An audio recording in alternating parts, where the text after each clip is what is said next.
اور اس کے بعد کہا کہ اللہ کا کلام سچا ہے، ڈاکٹر جھوٹا ہے۔ اللہ کا کلام سچا ہے، ڈاکٹر جھوٹا ہے۔ ڈاکٹر نے انفٹ کر دیا تھا۔ بلالی صاحب قبلہ بیان فرماتے ہیں کہ الحمدللہ آج بھی وہ بچہ زندہ حیات ہے، تندرست ہے، اور کم سے کم 50 سال عمر ہو گئی ہوگی۔ تو یہ اللہ والوں کا معاملہ ہے، ایک الگ معاملہ ہے۔ علامہ شبلی کمالی علیہ الرحمہ کے پاس جب وہ بچہ لایا گیا، حضرت نے دیکھا، بچے کے سینے پہ ہاتھ رکھا اور دم فرمایا، اور اس کے بعد کہا لے جاؤ۔ ابھی حضرت کی واپسی انڈیا نہیں ہوئی ہے۔ حج کے لیے کتنا محدود وقت ہوتا ہے یہ سوچیں آپ۔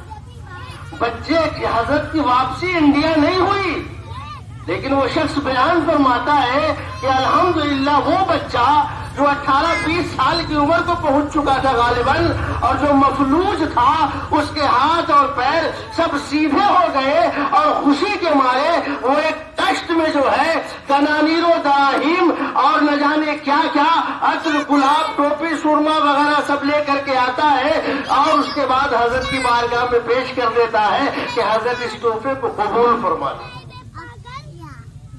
سب سے پہلے تو اس کرامت کو دیکھیں۔ ہمیں نہیں لگتا ہے کہ آپ لوگوں کو شاید یہ کرامت معلوم ہوگی، لیکن جب وہ لے کے آیا تو لے کر آنے کے بعد حضرت نے اس میں سے تسبیح اور خوشبو اور کوئی ایک اور بھی چیز، 3 چیز حضرت نے اس میں سے دیا، اور کہا باقی سب لے جاؤ۔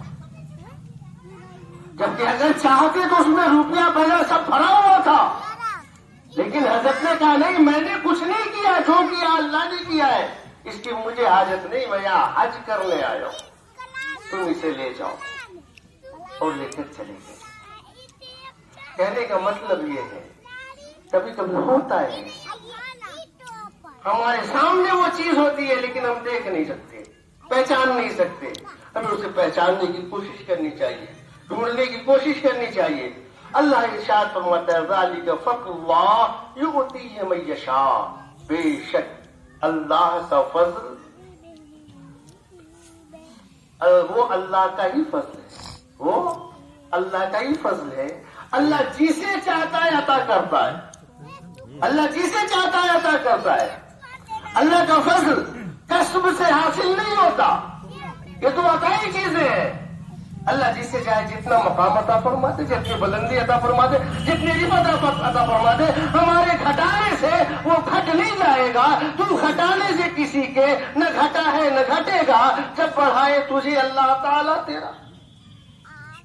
جہاں تک منافقت کی بات ہے، برا نہیں مانیے گا آپ لوگ، منافقت کی بات ہے تو اہل علم بیٹھے ہیں، حضور غوث پاک کو بھی سب لوگوں نے ایکسپٹ نہیں کر لیا تھا۔